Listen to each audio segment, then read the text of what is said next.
ایک طالب علم نے جب مصر کی ایک یونیورسٹی میں داخلہ لیا، وقت ہونے پر اس نے نماز پڑھنے کی جگہ تلاش کرنا چاہی تو اسے بتایا گیا کہ یونیورسٹی میں نماز پڑھنے کی جگہ تو نہیں ہے، ہاں مگر تہہ خانے میں بنے ہوئے ایک کمرے میں اگر کوئی چاہے تو وہاں جا کر نماز پڑھ سکتا ہے۔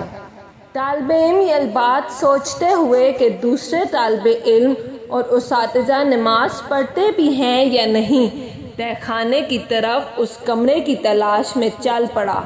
وہاں پہنچ کر اس نے دیکھا کہ نماز کے لیے کمرے کے وسط میں ایک پھٹی پرانی چٹائی تو بچھی ہوئی ہے، مگر کمرہ صفائی سے محروم اور کاٹ کباڑ اور گرد و غبار سے اٹا ہوا ہے، جبکہ یونیورسٹی کا ایک ادنیٰ ملازم وہاں پہلے سے نماز پڑھنے کے لیے موجود ہے۔ طالب علم نے اس ملازم سے پوچھا، کیا تم یہاں نماز پڑھو گے؟ ملازم نے جواب دیا، ہاں، اوپر موجود لوگوں میں سے کوئی بھی ادھر نماز پڑھنے کے لیے نہیں آتا اور نماز کے لیے اس کے علاوہ کوئی جگہ بھی نہیں ہے۔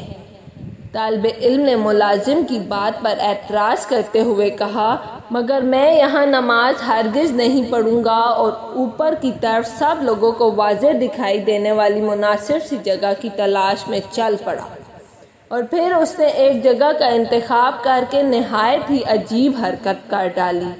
اس نے بلند آواز سے اذان کہی۔ پہلے تو سب لوگ اس عجیب حرکت پر حیرت زدہ ہوئے، پھر انہوں نے ہنسنا اور کہکے لگانا شروع کر دیے، انگلیاں اٹھا کر اس طالب علم کو پاگل کہنے لگے، مگر یہ طالب علم تھا کہ کسی چیز کی پرواہ کیے بغیر اذان پوری کہہ کر تھوڑی دیر کے لیے ادھر ہی بیٹھ گیا۔ اس کے بعد اٹھ کر اقامت کہی اور اکیلے ہی نماز پڑھنا شروع کر دی۔ اس کی نماز میں محویت سے تو ایسا دکھائی دیتا تھا کہ گویا وہ اس دنیا میں تنہا ہی ہے اور اس کے آس پاس کوئی بھی موجود نہیں۔ دوسرے دن پھر اسی وقت پر آ کر اس نے وہاں پھر بلند آواز سے اذان دی، خود ہی اقامت کہی اور خود ہی نماز پڑھ کر اپنی راہ لی، اور اس کے بعد تو یہ معمول ہی چل نکلا۔ ایک دن، 2 دن، 3 دن وہی صورتحال۔ پھر کہکے لگانے والے لوگوں کے لیے اس طالب علم کا یہ دیوانہ پن کوئی نئی چیز نہ رہی، اور آہستہ آہستہ کہکوں کی آواز بھی کم سے کم ہوتی گئی۔ اس کے بعد پہلی تبدیلی کی ابتدا ہوئی۔ نیچے تہہ خانے میں نماز پڑھنے والے ملازم نے ہمت کر کے باہر اس جگہ پر اس طالب علم کی ابتدا میں نماز پڑھ ڈالی۔ ایک ہفتے کے بعد یہاں نماز پڑھنے والے 4 لوگ ہو چکے تھے۔ اگلے ہفتے ایک استاد بھی آ کر ان لوگوں میں شامل ہو گیا۔ یہ بات پھیلتے پھیلتے یونیورسٹی کے چاروں کونوں میں پہنچ گئی۔ پھر ایک دن چانسلر نے اس طالب علم کو اپنے دفتر میں بلا لیا اور کہا، تمہاری یہ حرکت یونیورسٹی کے معیار سے میل نہیں کھاتی، اور نہ ہی یہ کوئی مذہب منظر دکھائی دیتا ہے کہ تم یونیورسٹی ہال کے بیچوں بیچ کھڑے ہو کر اذانیں دو یا جماعت کراؤ۔ ہاں، میں یہ کر سکتا ہوں کہ یہاں اس یونیورسٹی میں ایک کمرے کی چھوٹی سی صاف ستھری مسجد بنوا دیتا ہوں، جس کا دل چاہے نماز کے وقت وہاں جا کر نماز پڑھ لیا کرے۔ اور اس طرح مصر کی ایگریکلچر یونیورسٹی میں پہلی مسجد کی بنیاد پڑی، اور یہ سلسلہ یہاں پر رکا نہیں۔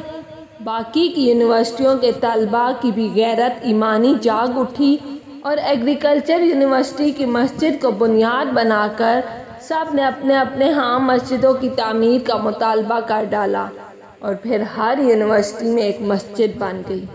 اس طالب علم نے ایک مثبت مقصد کے حصول کو اپنی زندگی کا مقصد بنا لیا، اور پھر اس مثبت مقصد کے نتائج بھی بہت عظیم الشان نکلے، اور آج دن تک خواہ یہ طالب علم زندہ ہے یا فوت ہو چکا ہے، مصر کی یونیورسٹیوں میں بنی ہوئی سب مسجدوں میں اللہ کی بندگی ادا کیے جانے والے اس کا اجر و ثواب پا رہے ہیں، اور رہتی دنیا تک اسی طرح اجر پاتا رہے گا۔